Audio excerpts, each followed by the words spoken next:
de ce temps-là que Dieu te donne. Parce que ce temps-là ne t'appartient pas. On ne regarde pas le temps qu'il fait. On ne regarde pas ce qui se passe réellement dans ce monde. Les chrétiens dorment. Les chrétiens actuellement ne veulent plus agir.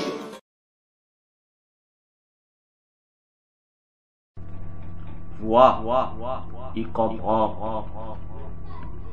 Vois, il comprend. Alors, chers tous, bien-aimés dans le Seigneur Jésus-Christ, que la paix de notre Seigneur Jésus-Christ soit avec nous tous. C'est toujours moi, votre humble serviteur, le docteur Véracité KTM. Et aujourd'hui, nous venons dans la continuité de notre étude sur le 23-24 septembre 2025, enlèvement de l'Église.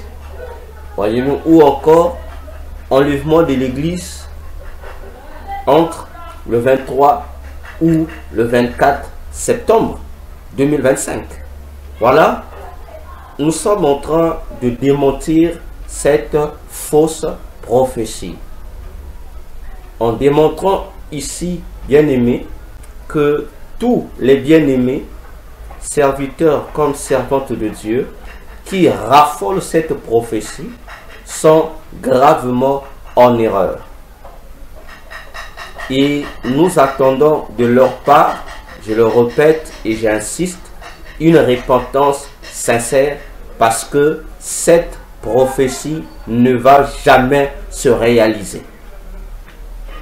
Alors, nous sommes ici en train de parler, bien-aimés dans le Seigneur, des missions des démons incarnés. Et dans les études précédentes que vous avez suivies, je suis fort convaincu que chacun de vous comprend le danger qui guette l'humanité, les dangers auxquels l'Église chrétienne est exposée. Oui, bien-aimés, et en ces dates du 24 ou le 23 septembre, bien-aimés, ces démons incarnés vont s'approfondir dans leur mission. Parce que la Bible, dans Apocalypse 12, le confirme que Satan et son gouvernement sont bien conscients qu'il ne leur reste que peu de temps. Alors, bien-aimés, pour vous qui n'avez pas encore reçu Jésus-Christ dans votre vie comme il se doit, en tant que sauveur et seigneur de votre vie, c'est le moment, répentez-vous, convertissez-vous en Christ. Pour vous aussi, chers bien-aimés dans le Seigneur Jésus-Christ, qui étant chrétiens, mais êtes tombés dans l'apostasie ou encore votre foi s'est lâchée. Bien-aimés, je vous invite dans l'amour du Seigneur à reprendre votre premier amour, comme le Seigneur l'a dit à l'église d'Éphèse dans le livre de l'Apocalypse. Oui, revenez à votre premier amour parce que Jésus-Christ revient. Il est déjà à la porte et il ne nous reste que peu de temps. Alors, bien-aimés, à bon entendeur, moins suffit. Prions le Seigneur notre Dieu. Seigneur Jésus, tendre Père, le Dieu de gloire, le Dieu de révélation, le Dieu de la connaissance, le Dieu qui révèle les choses cachées. Seigneur, nous venons saluer, Père, ta génialité et dire encore merci parce que tu ne cesses, Seigneur, de nous édifier, de nous éclairer davantage pour que nous ne soyons pas emportés à tout vent des doctrines.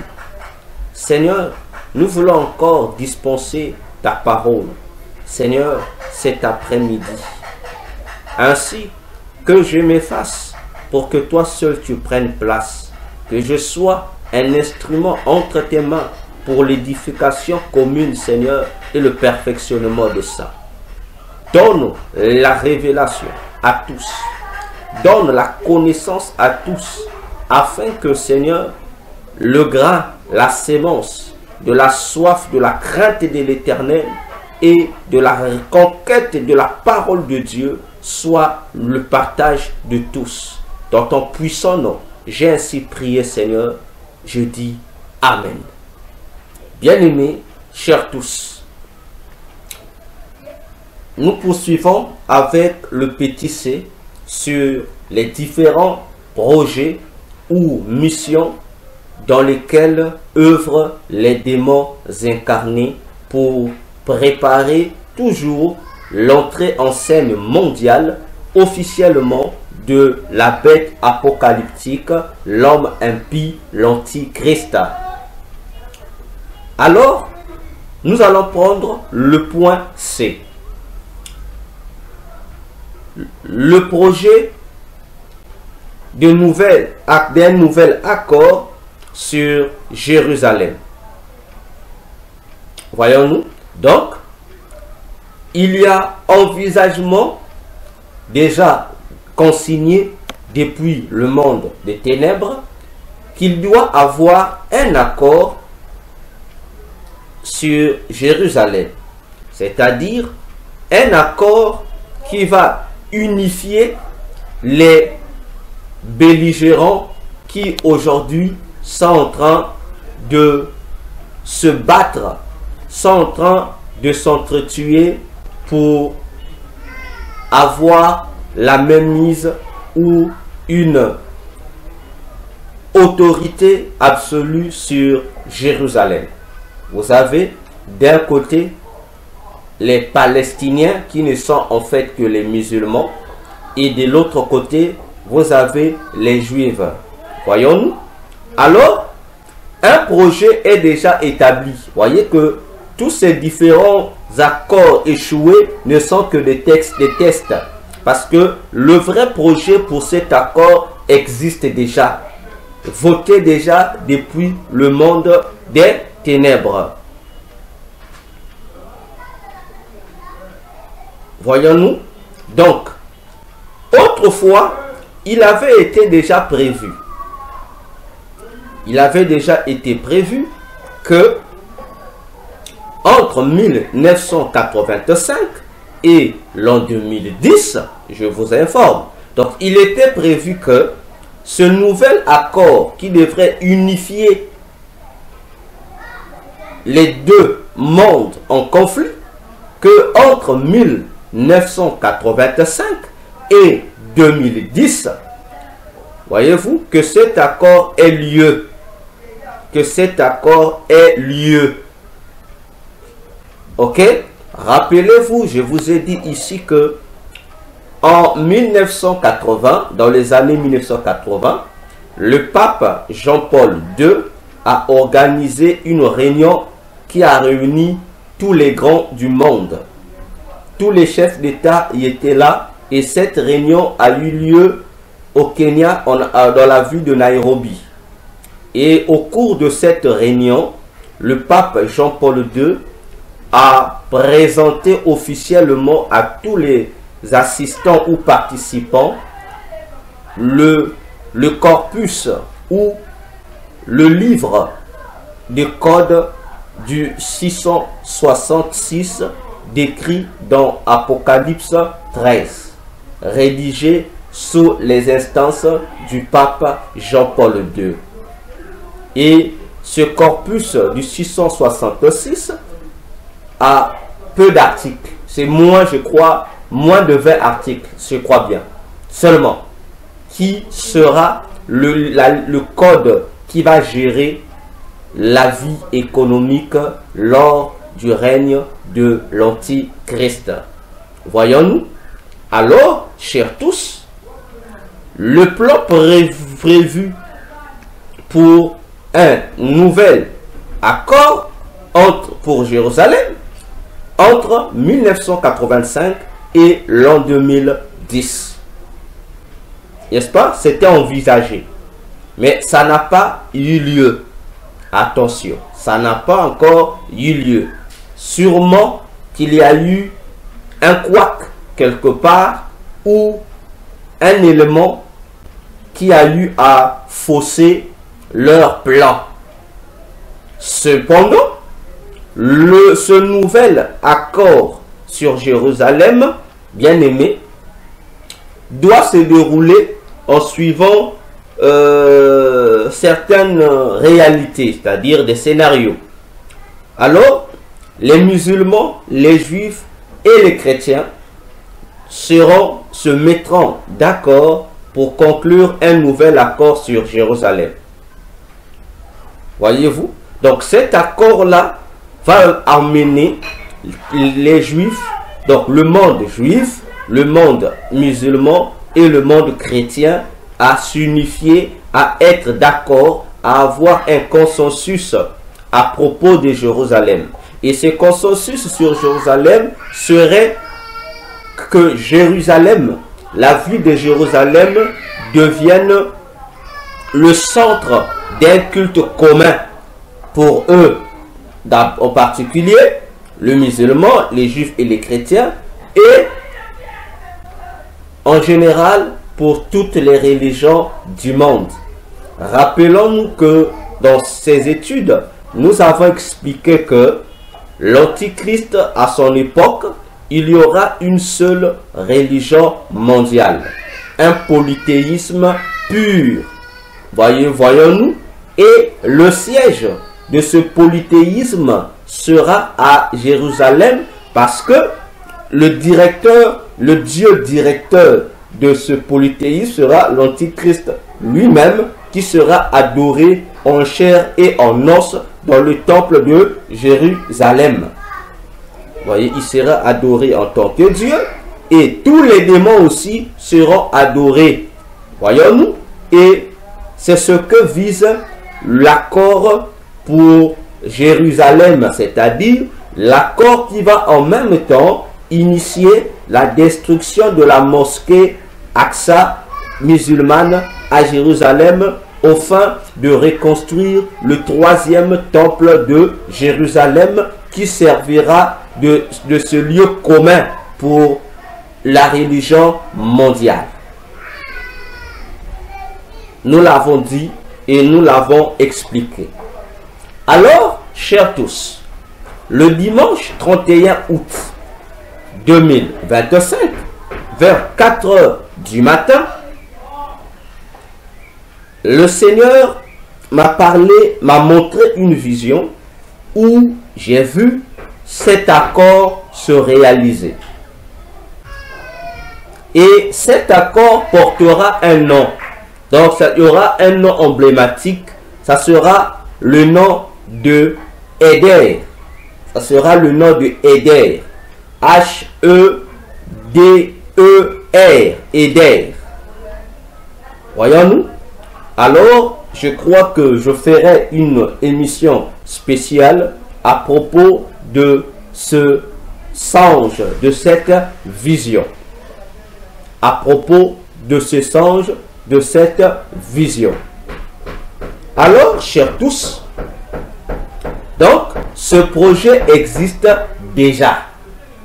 Donc, lorsque vous écoutez, il y a tel président américain qui est allé encore renouveler, il y a l'ONU qui est allé renouveler cet accord, mais ça ne tient pas. Ce sont des tests. Ce sont des tests qu'ils sont en train de faire pour voir déjà, pour vous habituer déjà à ce système-là, pour que le jour où ils vont décider d'établir l'accord définitif, que ça ne puisse pas étonner les gens, que les gens puissent trouver ça normal, puissent simplement considérer cet accord dans la même cheminée que les autres. Et c'est de cette manière que fonctionne l'organisation des ténèbres. On vous habitue déjà à la chose qu'ils vont faire, mais en utilisant des tests ou des préfigurations de cette chose-là. Et le jour où la chose prévue sera appliquée, ça ne sera pas étrange pour les gens. Les gens vont trouver ça normal. Donc, attention. Attention et attention. Alors, bien aimé, dans ce projet-là, ça sera même un élément, je dirais, un feu vert qui va officiellement proclamer la religion mondiale de l'Antichrist. Parce que lors de cet accord-là, en dehors de la destruction de la mosquée Aqsa et de la reconstruction du troisième temple, ainsi que l'instauration de cette religion mondiale unifiée, 3 fêtes seront également honorées à l'unanimité de toutes les religions. Je dis bien, toutes les religions du monde vont célébrer 3 grandes fêtes. La première fête sera la fête de la bonne volonté. Normalement célébrée en mai-juin. Voyez-vous? Donc, elle célèbre l'amour universel et les justes relations humaines. Bien aimé, ces projets-là que je suis en train de décrire ici ont été conçus il y a très longtemps. Je le suis très longtemps. Ce n'est pas l'an 2000. Très longtemps. Et les anciens initiés, comme moi, qui ont eu l'opportunité de côtoyer certains milieux des univers sataniques, sont au courant de ces choses-là. Ils sont au courant de ces archives-là. Voyons-nous. Donc, la fête de la bonne volonté sera aussi une fête religieuse célébrée par la religion mondiale de l'Antichrist. On va célébrer un faux amour, l'amour universel et les relations humaines. C'est-à-dire, on va mettre en valeur l'amour de l'Antichrist et les relations humaines. Simplement pour bannir du rang l'amour de Dieu, l'amour que la Bible promeut. Voyez-vous? Donc, cette fête-là sera comme une contrefaçon de l'amour de Dieu. Voyons-nous? Ça sera une contrefaçon. Et la deuxième fête, ça sera la fête de Pâques en avril. Voyez, la même Pâques là, qui est vénérée partout là. La Pâques qui est vénérée partout. Voyez-vous? Et cette fête-là sera la célébration de la nouvelle naissance. À l'exemple de Christ, le Jésus des chrétiens. Voyons-nous? Donc, la Pâques sera considérée en tant que fête de la nouvelle naissance de Christ. Voyez-vous? À l'exemple de Christ. Donc, la Pâques sera là, mais cette fois-ci, ça sera célébré à la gloire de l'Antichrist en chair et en os. Et c'est ici que vous devrez faire attention. Parce qu'aujourd'hui, dans le monde, il y a la plupart des chrétiens du monde entier ne célèbrent pas la vraie Pâques. À la place de la vraie Pâques biblique, ils célèbrent une Pâques démoniaque. Oui, je le dis, je pèse mes mots, c'est une Pâques démoniaque. Une Pâques démoniaque qui a été imposée et vulgarisée par l'Église catholique. Et c'est ici que je dis, l'Église catholique n'a jamais célébré la Pâques selon la Bible. La Pâques que célèbre l'Église catholique, que les protestants continuent à copier, ainsi que plusieurs églises évangéliques, c'est une fausse Pâques. C'est pour cette raison, pour différencier cette Pâques à la vraie Pâques biblique, regardez dans l'Écriture. Vous allez voir que la Pâques biblique est souvent écrite en hébreu, c'est la fête de Péchar, n'est-ce pas? En hébreu, la fête de Péchar, qui signifie passage. Voyez-vous ce que veut dire le mot Pâques? Ça veut dire le passage en vertu de l'action que le Seigneur devrait accomplir lorsqu'il dit dans Exode 12 que en sacrifiant l'animal, lui le Seigneur devrait passer en tant qu'ange de la mort pour tuer les premiers-nés égyptiens, alors du premier-né de Pharaon jusqu'au premier-né du dernier citoyen égyptien, n'est-ce pas? Alors, par rapport à ce passage-là, cela qu'on a appelé cette fête de l'immolation de l'agneau par le mot Pâques, qui veut dire passage ou ouverture. Donc, c'est en commémoration de ce passage de l'ange de l'Éternel qui est passé pour frapper les Égyptiens afin d'inaugurer une voie de sortie pour les Hébreux. Voyez-vous, en direction de leur terre promise qui est Canaan. L'Église catholique ne célèbre pas cette Pâque-là. Vous allez voir que lorsque vous écrivez ça en français, ça vous donne autre chose. On vous crée aujourd'hui Pâques avec S. N'est-ce pas? Alors que la Pâque de la Bible n'a pas un S. Lorsqu'on l'écrit dans d'autres langues, ça n'a pas un S. Mais la Pâque avec S, posez-vous la question, pourquoi la Pâque avec S? Vous allez remarquer que la Pâque avec S a un symbole. Ce sont les œufs. Et cette Pâque-là avec S, qui est grandement célébrée dans les églises chrétiennes aujourd'hui, est appelée les œufs de Pâques. Et même dans les symboles, vous voyez qu'on dessine les œufs. On appelle ça les œufs de Pâques. Alors je vous pose la question, chers tous, vous qui faites célébrer ce genre de fausses Pâques, dites-moi, quel rapport y a-t-il entre les œufs de Pâques et l'agneau immolé? La Pâque biblique, c'est l'agneau qui est immolé. Bon, la Pâque promue dans le monde aujourd'hui, avec les œufs de Pâques, bon, on ne sait pas, on nous présente les œufs. Mais dites-moi un peu, quel rapport est-il? Ce n'est pas la même chose. La Pâque biblique, c'est un agneau qui doit être immolé. Bon, la fausse Pâque satanique, on vous présente des œufs.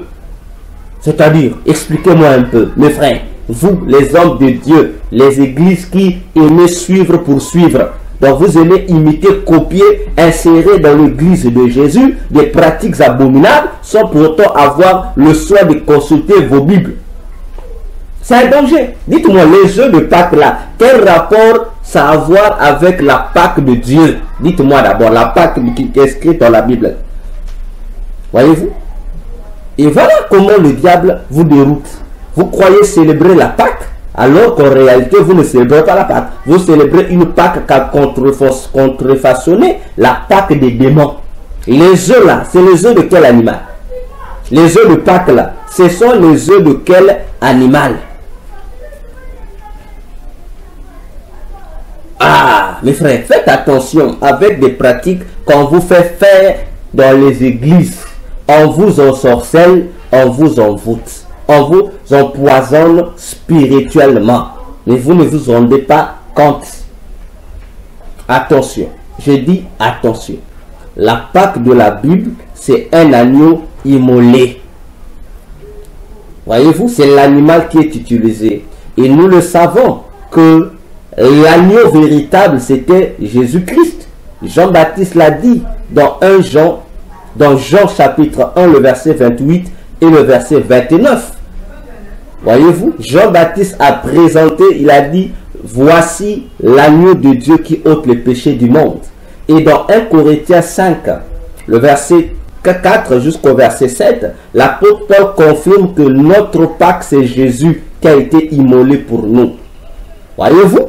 Donc, maintenant, si aujourd'hui, la Pâque, ce n'est plus Jésus qui est au centre, mais ce sont les œufs de Pâques, les œufs, on ne sait pas de quel animal. Frères, on présente des lapins. Je ne sais pas si ce sont des lapins qui sont présentés ou quoi, je ne sais pas. Je ne sais pas, frère. Les œufs de Pâques là, et on met les œufs, on présente des lapins. Je ne sais pas quel rapport y a-t-il entre un lapin et l'agneau. Je ne sais pas, frère. Je ne sais pas quel est le message diabolique qu'on veut vous communiquer. Parce que lorsque vous célébrez les œufs de Pâques, Ça veut dire que la Pâque, la Pâque là, qu'on célèbre avec S, c'est une Pâque qui attend que les gens puissent casser les œufs, on ne sait pas, ou qui attendent que à l'intérieur des œufs, qu'il y ait, on ne sait pas si ce sont des lapins qui doivent sortir. Il n'y a que vous et ceux qui célèbrent ces choses-là peuvent nous répondre. Parce que s'il s'agit du lapin que vous nous présentez, nous savons que dans le monde des ténèbres, le lapin est aussi l'emblème de quoi? De l'impudicité, l'emblème de la perversion sexuelle. Donc, ça veut dire les œufs là, ce sont des semences qu'on introduit à l'intérieur de tout cela qui fait la Pâque, cette fausse Pâque. Cette fausse Pâque, avec ses œufs, qui n'est rien d'autre que le culte de la perversion sexuelle de la déesse qu'on appelle aujourd'hui reine du ciel, que autrefois à Babylone aussi, qu'on appelait à Ishtar. N'est-ce pas? Donc, bien aimé, attention avec des pratiques chrétiennes contrefaçonnées, à l'instar de cette Pâque, avec couramment appelée Pâque avec S, qui porte pour emblème les œufs de Pâques. Ce n'est pas la Pâque chrétienne, c'est une Pâque démoniaque. Tout comme aussi, vous devrez savoir, parmi ces pratiques contrefaçonnées, il y a aussi le sabbat satanique. Il y a un sabbat biblique et il y a aussi un sabbat satanique. Vous devez faire très attention. Et le sabbat satanique, c'est le sabbat qui est célébré chaque samedi à minuit par les sorciers. Et on appelle ça la fête des sorciers. Le sabbat là. Donc c'est une grande fête. C'est pourquoi j'ai toujours dit ici. Lorsque vous voyez des églises qui s'attardent à imposer les gens à prier seulement le samedi, sous prétexte que prier le dimanche serait un péché, comprenez que ces églises-là sont dirigées par des sorciers. C'est une église qui appartient aux sorciers. Donc, les cultes qu'on vous impose seulement pour le samedi n'ont rien à voir avec une connotation biblique, mais c'est à voir avec le sabbat de la sorcellerie. Donc, frère, attention, la contrefaçon existe contre les choses de Dieu. Satan imite, il modifie, il déforme et il les renvoie dans les églises, et les églises, manquant de discernement, pratiquent ces pratiques interdites, ces pratiques abominables. Donc, mes frères, faites attention. Continuons. Donc, la troisième fête sera la fête qu'on va appeler Wisak ou Wisak, qui est célébrée aussi en mars. Et cette fête de Wisak célèbre la naissance du Bouddha, c'est-à-dire le fondateur du bouddhisme. Voyons-nous. On va se poser la question ici, pourquoi ces trois fêtes? Mais parce que la première fête, qui est la fête de la bonne volonté, c'est une fête qui célèbre un faux amour universel entre les âmes. C'est-à-dire un amour qui exclut Dieu le vrai Dieu dans son principe. C'est un amour qui met la chair en valeur au lieu de l'esprit. Attention. C'est un amour qui met en valeur les désirs du monde plutôt que la crainte de Dieu. La deuxième fête, qui est la fausse Pâque avec S, c'est la fête d'une nouvelle naissance, mais à partir des œufs de Pâques.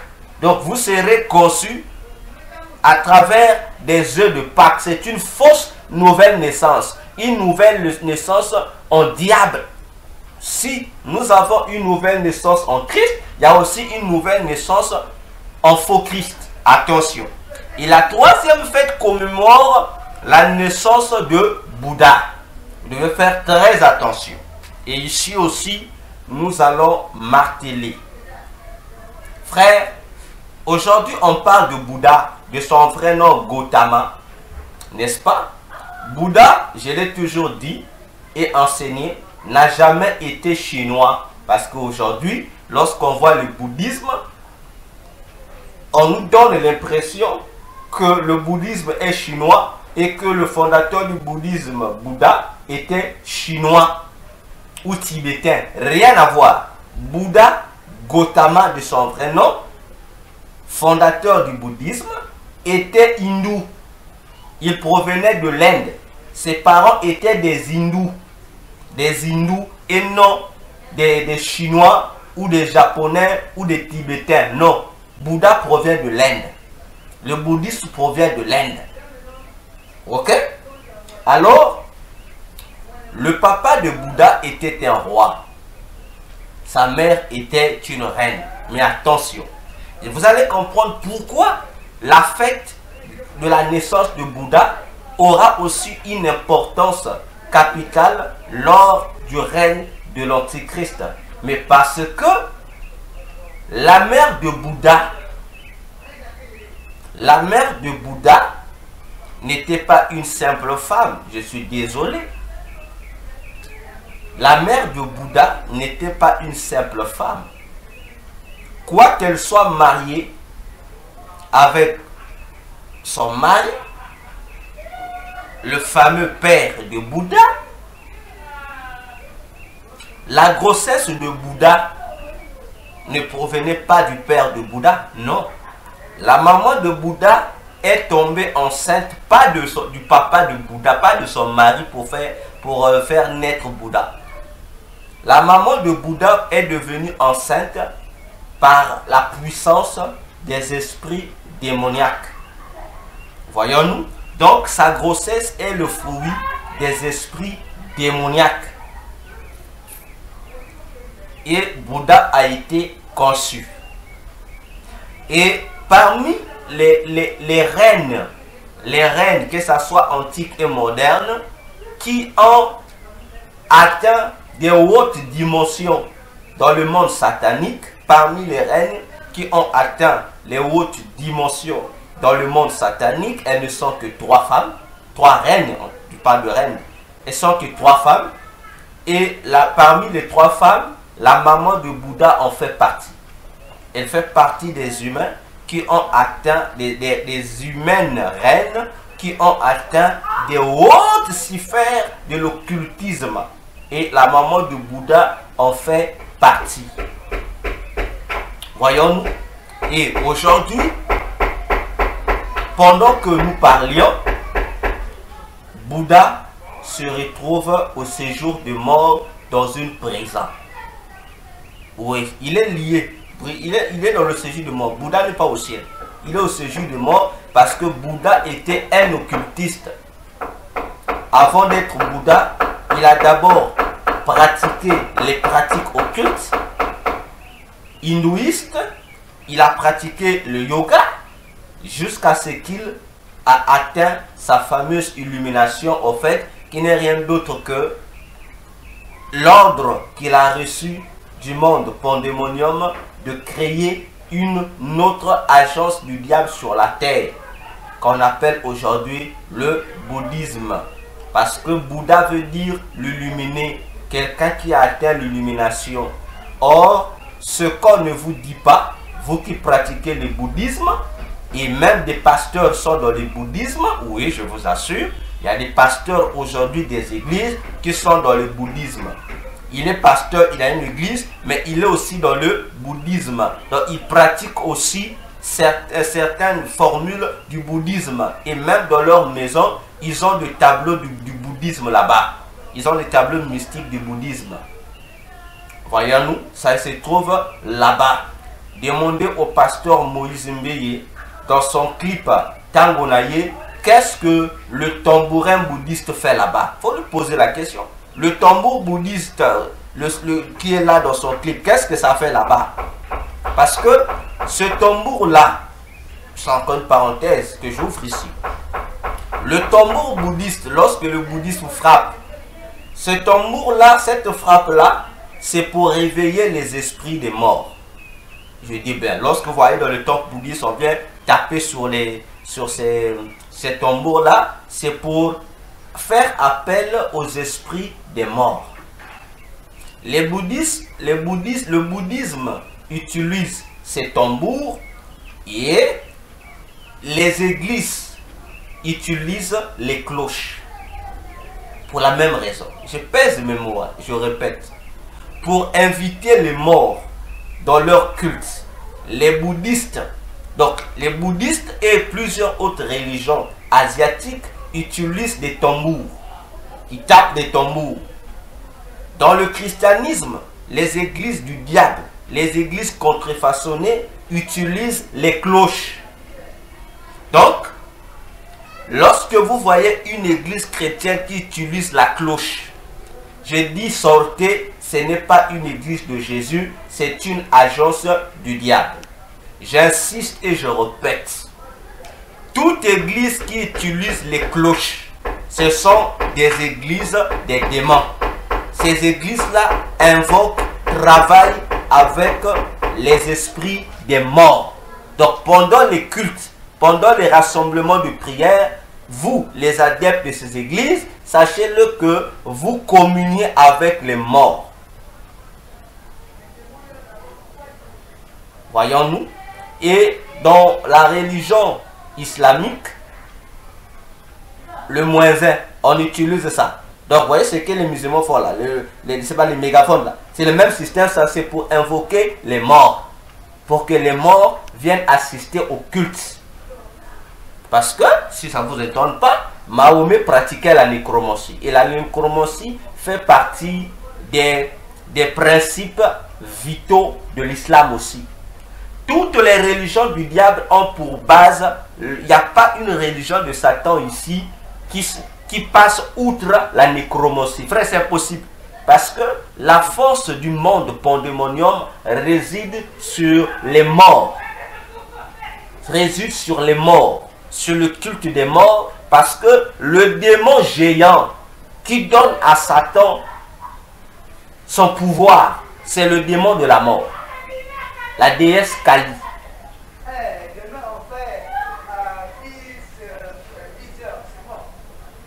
Donc, vous devriez faire attention.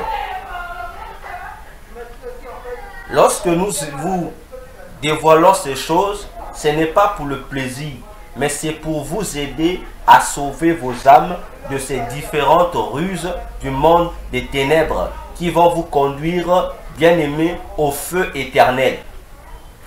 Donc, toutes les églises où on se sert des cloches, ces cloches-là, ce n'est pas pour vous réveiller, ce n'est pas pour vous sensibiliser à l'heure de la prière, c'est faux. Ces cloches-là, c'est pour réveiller les morts dans des cimetières, les invoquer pour qu'ils viennent bénir les cultes, les séances de prière qui auront lieu. Donc, attention. Voyons-nous, attention. Donc, Bouddha est un enfant déjà initié depuis le sein maternel. Il avait déjà été initié. C'est un sorcier initié dans le ventre de sa mère.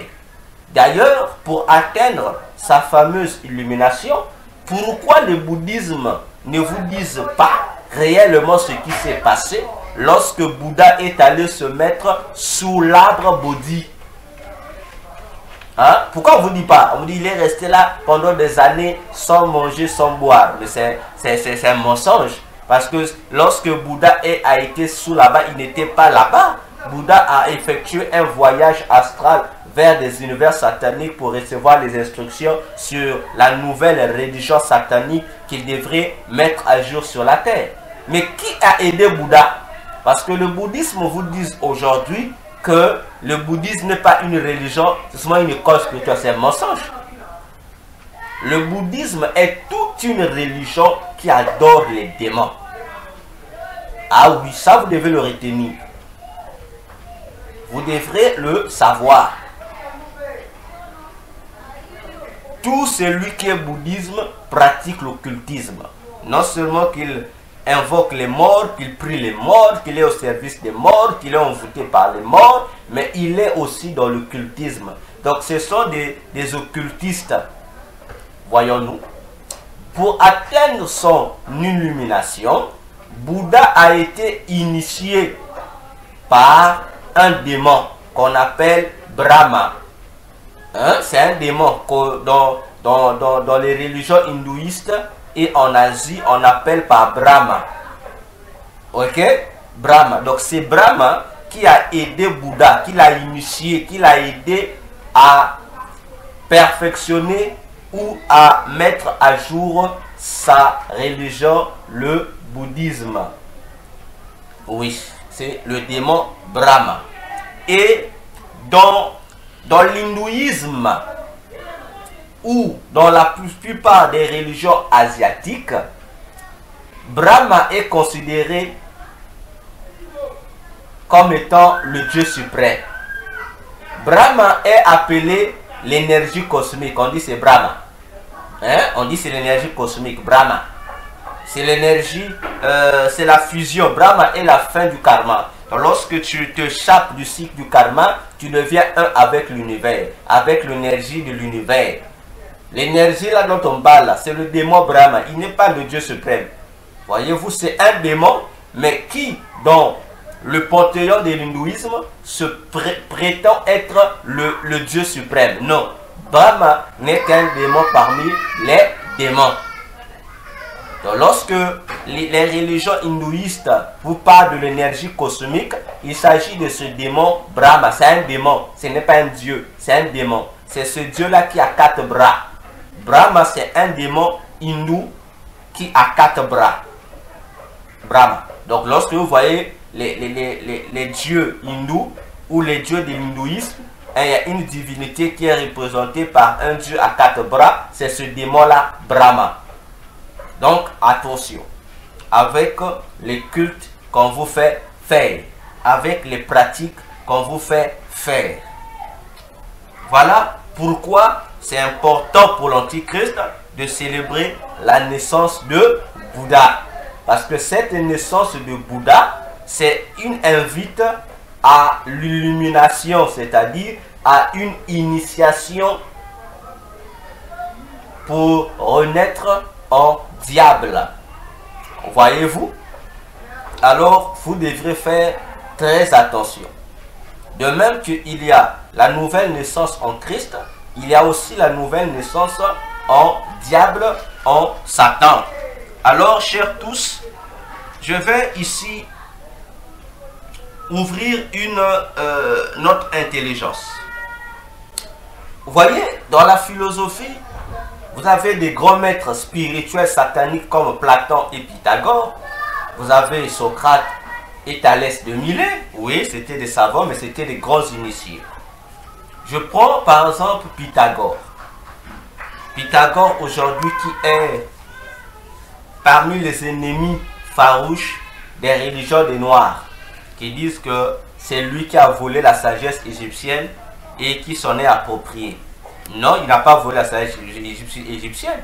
Pythagore, étant sataniste, étant un gourou, un grand maître, il est allé renforcer son occultisme en Égypte et il a appris beaucoup de la magie égyptienne. Et à partir des connaissances magiques que lui, Pythagore, a eues, il a créé sa secte. Et la secte de Pythagore existe jusqu'à aujourd'hui. Les pythagoriciens ne sont pas seulement des scientifiques, ce ne sont pas seulement des mathématiciens, non. C'est de l'occultisme pur, camouflé dans les mathématiques, dans les sciences. Ça existe, voyez-vous. Et aujourd'hui, il y a plusieurs pratiques occultes, sciences occultes, qui sont aujourd'hui couvertes par des identités des sciences. Vous avez la scientologie. La scientologie qui est la religion où plusieurs acteurs ont fait partie, parmi lesquels Tom Cruise, je ne sais pas s'il est toujours là. Mais la scientologie, lorsque vous rentrez, on parle que de science. Hein? Non, enfin, c'est une science occulte, c'est une secte occulte. Et vous avez aussi, dans le christianisme, il y a aussi une secte qu'on appelle science chrétienne. Il y a une religion, une église qui se déclare aussi chrétienne. On appelle ça science chrétienne.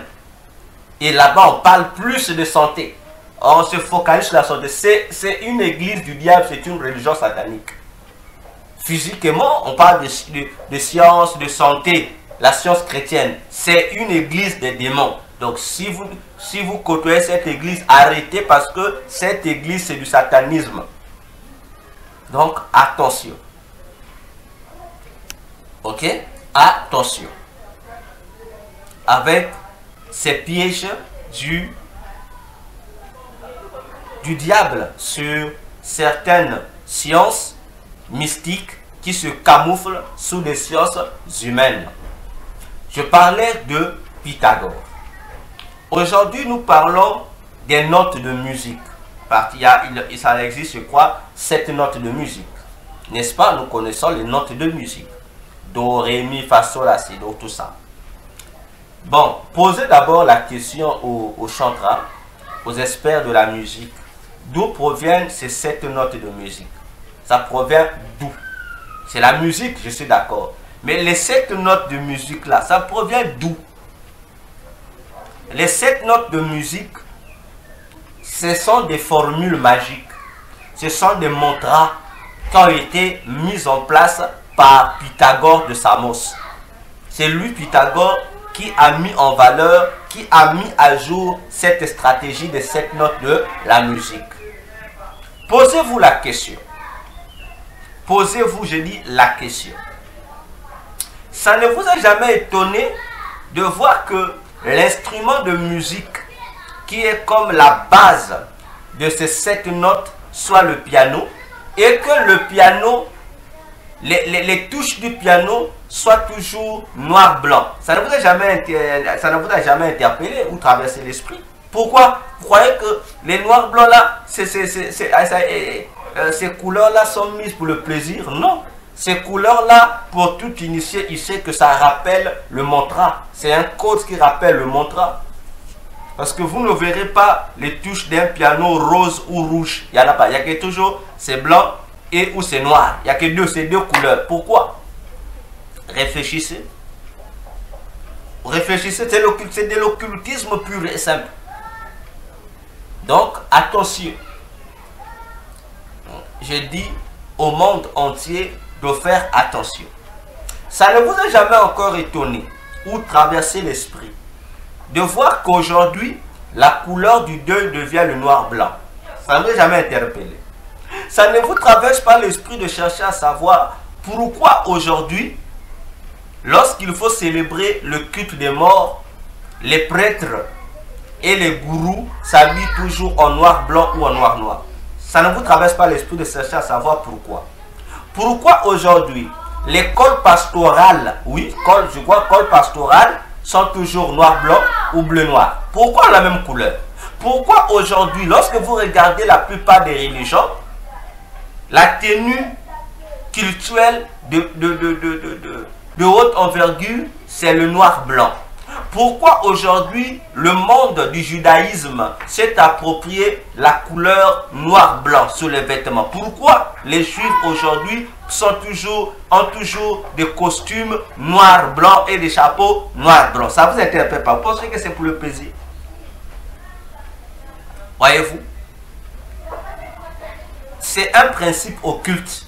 Ces couleurs noir-blanc, ce sont des couleurs qui rappellent les emblèmes du pandémonium et plus précisément du monde des morts, de la puissance de la déesse Kali. C'est pourquoi vous allez remarquer que même dans des fraternités occultes, pour faire révérence à ce démon de la mort, on met les damiers noir-blanc. Remarquez souvent que c'est pourquoi. C'est l'emblème au fait. C'est le drapeau du démon de la mort. C'est le drapeau du démon de la mort. Et c'est un message. Et c'est un message que vous allez même retrouver dans le symbole asiatique de yin-yang. Voyez-vous? Attention. Mes frères, faites attention. Donc, lorsque vous rentrez dans des églises qui se servent de ce genre de symbole, qui s'approprient ce genre de choses, faites attention. Tu rentres dans une église où le yin et le yang est là, frère, il faut sortir. L'église n'appartient pas à Dieu. Il faut sortir. Il faut sortir.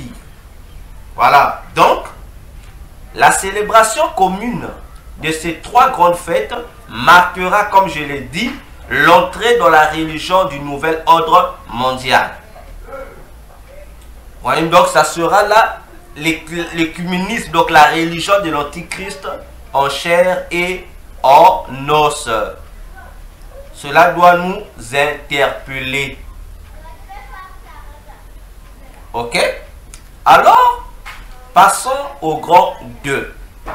Bien-aimés, quand toutes les religions du monde auront ainsi fusionné, alors qu'est-ce que le gouvernement va faire? Les gouvernements politiques vont faire, les pays vont faire, les politiques mondiales vont aussi se réunir simultanément. Ils vont organiser 3 congrès, c'est-à-dire pendant que sur le plan religieux, toutes les religions s'unissent, sur le plan politique, toutes les politiques vont aussi se réunir. Ils vont se réunir pour quoi faire? Ils vont se réunir pour servir, bien aimé, de tremplin ou de cheval de Troie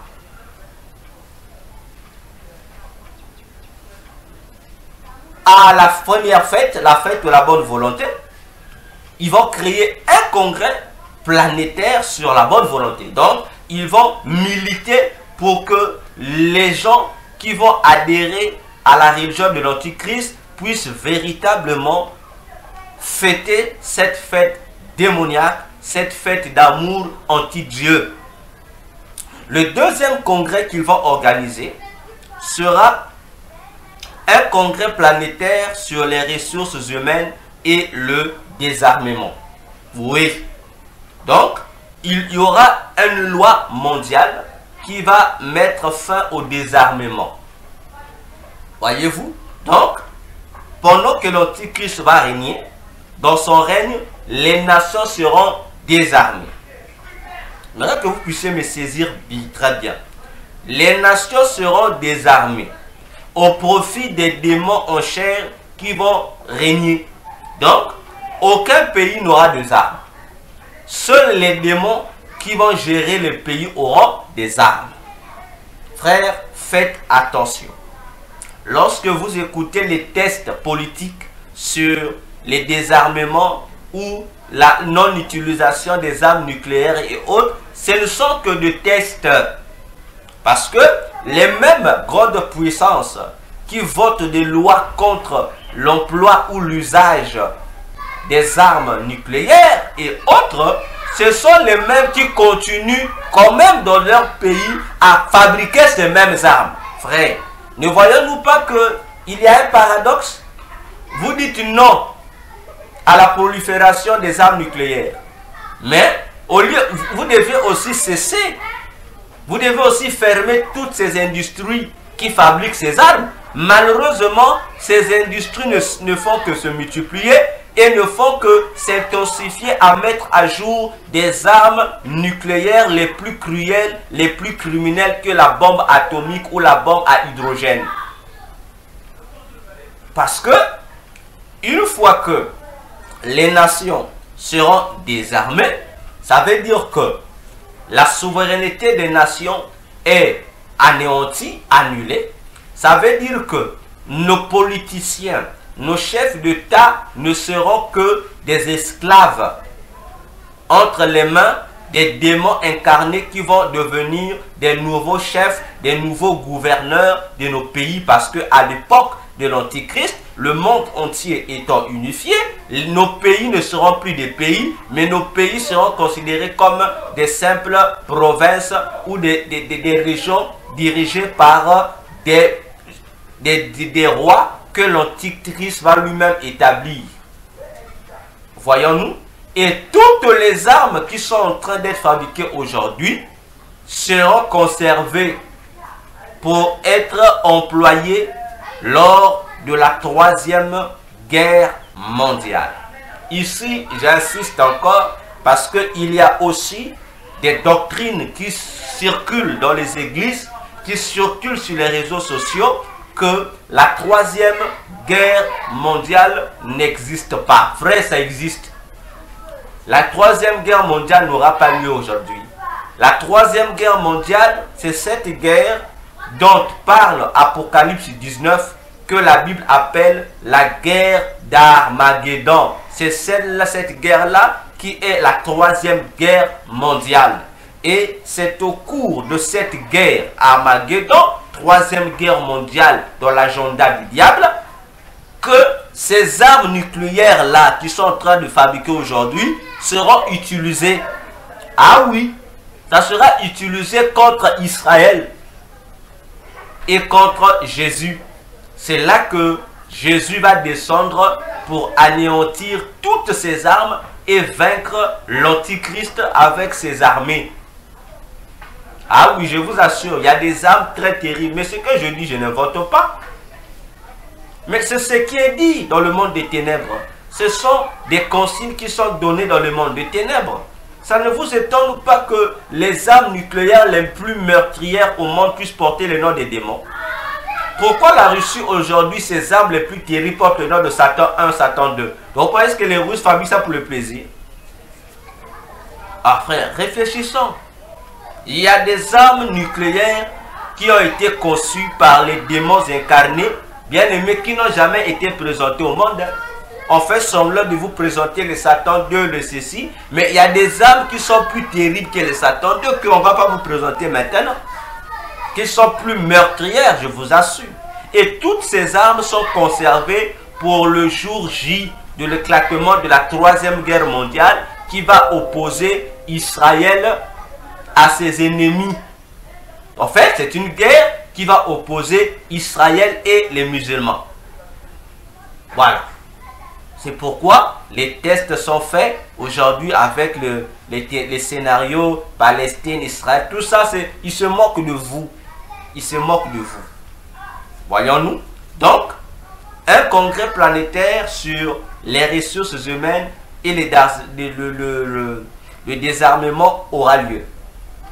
Et un troisième congrès aura lieu toujours de nature planétaire sur les ressources environnementales et l'espace.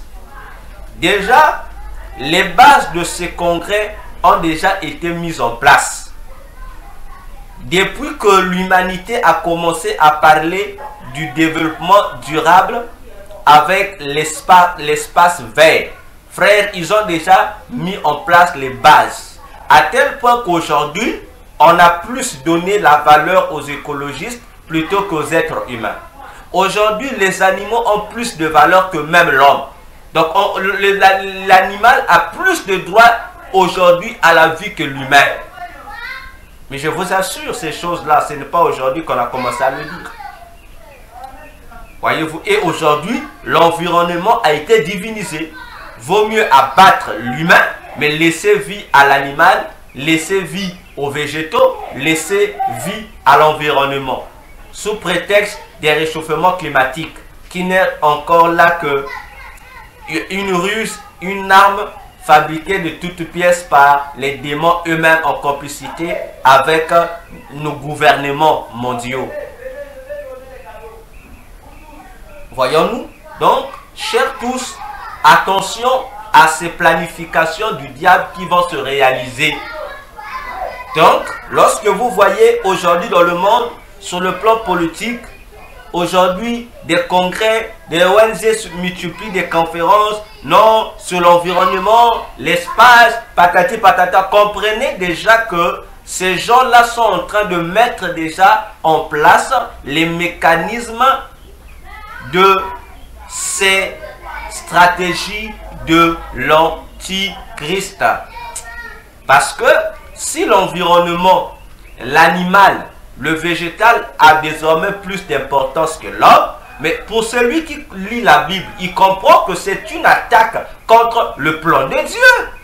Parce que lorsque Dieu crée l'homme dans Genèse 1, verset 26 jusqu'au verset 31, Dieu a dit que l'homme devrait être le chef des animaux, le chef des végétaux et de l'environnement. N'est-ce pas? Donc, aux yeux du Créateur Dieu Jésus-Christ, l'être humain devrait primer aux yeux du reste de la création. Cependant, comme Satan et ses agents sont toujours nourris par une haine de renverser les plans de Dieu, de combattre les principes de Jésus, alors ils mettent en place ces idéologies pour combattre ce que Dieu, la loi de Dieu. La loi de Dieu voudrait que l'homme soit au-dessus de la nature. Mais Satan impose, renverse la donne pour imposer les gens à mettre la nature au-dessus de l'homme. Et c'est ce que nous sommes en train de vivre. À tel point que dans certains pays, même tuer les moustiques, utiliser les insecticides contre les moustiques, les insectes sont maintenant interdits. On vous dit qu'il faut laisser les moustiques, il faut laisser les abeilles. Mais frère, regardez un peu, comme je l'ai dit, comment les démons incarnés envoûtent nos consciences, nous empêchent de réfléchir, nous empêchent d'être humains, enlèvent en nous le sens de l'humanisme. Frère, les moustiques sont cause des maladies. Qui ne connaît pas que à cause des moustiques, le paludisme aujourd'hui ne cesse de créer des crimes? Qui ne connaît pas ça? Combien de millions de gens ne meurent-ils pas dans le monde chaque mois à cause du paludisme? Combien?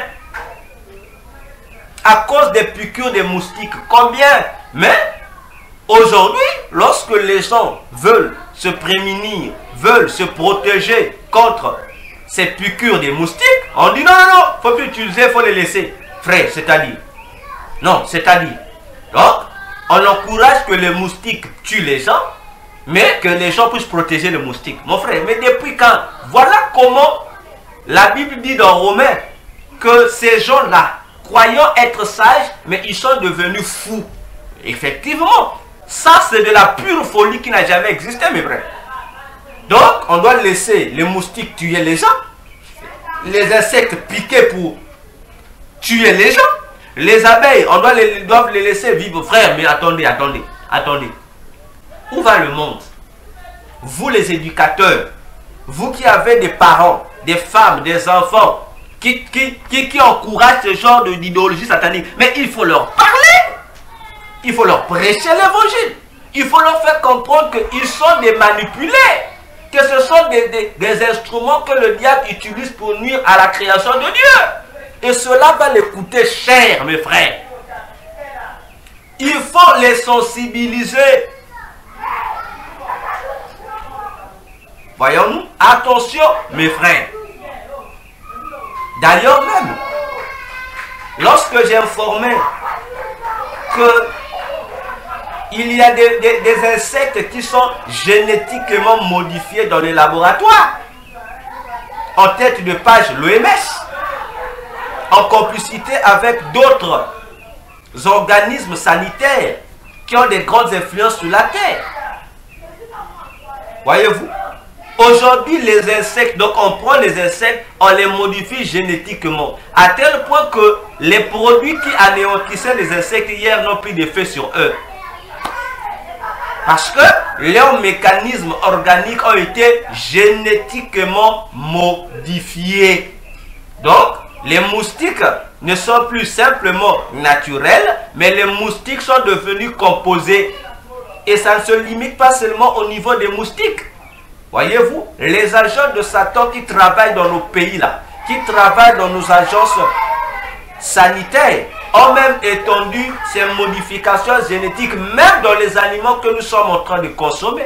Mais tout ça, c'est pourquoi rendre les gens stériles, rendre les hommes et les femmes stériles, bien aimé, ça ne se limite pas à combattre la fécondité divine, mais ça pousse aussi aux gens, ça injecte dans les gènes des gens aussi des semences pour alimenter l'esprit de l'homosexualité dans les gens. Voyez comment Satan fait. Donc vous mangez des aliments, vous croyez avoir la vie dans ces aliments-là. Or ces aliments-là ont été génétiquement modifiés, c'est-à-dire empoisonnés. Empoisonnés. Aujourd'hui, on fabrique les gens aujourd'hui des riz en plastique frais, des piquants. Et vous qui fabriquez ça vraiment, ça montre que vous êtes vraiment des démons. Parce qu'il n'y a qu'un démon qui peut se permettre de fabriquer un faux riz. Donc vous prenez du caoutchouc, vous le transformez en riz, faisant passer le caoutchouc pour le riz. Mais lorsque les gens consomment ces aliments-là modifiés, mes frères, mais ça va tuer les gens. Le monde est pourri. C'est pourquoi c'est maintenant que vous, frères et moi, nous devions chercher Jésus pour nous sauver. Et si possible, sauver aussi nos familles. Oui, mes frères, il faut sauver des vies aujourd'hui. Parce que Satan et ses démons ne nous aiment pas. Leur souci, c'est nous voir détruits. C'est ça leur mission de base. Détruire, saccager, saboter la création de Dieu. Nuire à l'existence de l'homme. Mais nos frères, nos concitoyens de la terre, qui sont leurs complices, ne comprennent pas. Vous les gens qui travaillez pour le diable, vous qui êtes des militants de la destruction pour le goût de Satan, mais vous détruisez non seulement des inconnus, des étrangers, mais vos propres parents, vos propres frères, vos propres enfants, vos propres femmes, vous les détruisez aussi, parce que les produits modifiés que vous répandez sur la terre, eux aussi ils en consomment. Des poisons alimentaires que vous répandez partout, ils sont consommés aussi par vos familles. Les lois anti-Dieu, les lois sataniques que vous valorisez, mais ne détruisent pas seulement les autres. Ça détruit aussi vos propres enfants. Voyons-nous,